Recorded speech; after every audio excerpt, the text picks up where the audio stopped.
What is up, YouTube? TJP Fishing Outdoors coming back with another short little video, little trick on to help you guys, you new anglers out there, on how to tie a Texas rig. So, formalities getting out of the way. You can skip past this if you want. Highly don't recommend it, but if you do, just skip ahead a little bit in the video to get into the Texas rig. But anyway, for the verse of the day, we got Isaiah 25:1. Lord, you are my God. I will exalt you and praise your name, for in perfect faithfulness you have done wonderful things, things planned long ago. So take that with you throughout your day this week, and always remember that you need to praise God, and He will bless you, not with your earthly things, but He will bless you in your life, and it'll just make you feel a lot better, knowing that God will help you and He will provide for you much more wonderful things than you could possibly imagine. Another formality, get out of the way.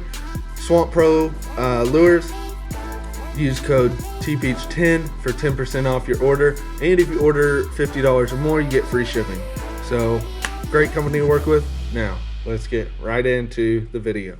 What you normally have is a bobber stop, if you want it, your weight, your hook, and your bait of choice, and your line, of course. So, what you're going to do then, so I'll just run this through and then I'll demonstrate for you. You're gonna put your bobber stop on your line first if you want it, and then your weight and your hook, tie a knot, and then I'll show you how to Texas rig your bait of choice. So I will put a bobber stop on this just for, in case you would like that. So your bobber stops usually come like this with little wires at the end here. So what you do is you take your line, thread it through the hole here, and then you take your bobber stop and you just pinch it, and you might think, oh, this looks a little weird, you got two lines. Just keep pulling it and it'll run straight onto your line, and then you can thread that up so you have room to tie your knot and everything. And then your weight, I have a 5/16 ounce Ozark Trail tungsten weight, cheap, great weights, don't have a problem with them. So next, what you do is tie your knot. I tie a Palomar knot, so you thread it through your eye of your hook and then back through, so you have a loop on one end here, and then your tag end and your main line over here.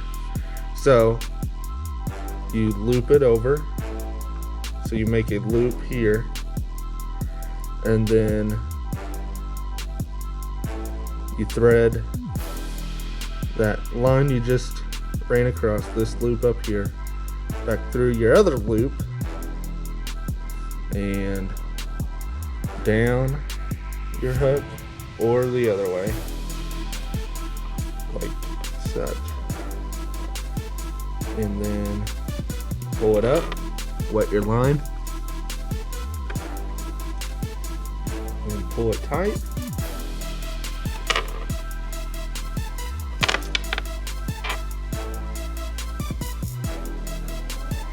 Snip your tag in. I like to leave just a hair bit more than what some people do. That's just personal preference. That wasn't a very good cut. But snip your tag in. And then you take your bait and you thread it through the middle of your hook, about a 1/4 of an inch, or till about where the barb of the hook is. So the barb of the hook is that sharp point indentation right in there, and you thread it through there, come out one side, thread it up your hook, and then you will turn your hook in your bait, and now you're left with something like this. And then you stick your hook I like to line up where my bait will look. So if you guys can see where my hook will be in my bait. So I'll thread it, or I stick it back into the bait, pop it out, and now you're left with this. Now you can Texas rig like this, but one more step further, you just take your bait and push it up just a little bit, and you stick it back in there. Just skin hook it, is what they call it, and it's now weedless. You can run your finger across it, you won't get hooked, and it's great for just running across the if you're in grass or anything like that. Is now weedless. So now with your Texas rig out of the way, hopefully that'll help you guys out and you can go whack them. So thank you guys for joining. Like and subscribe if you like this kind of content. I'll be posting more tips and tricks, and so stick around for that, and you guys have a blessed day. Peace.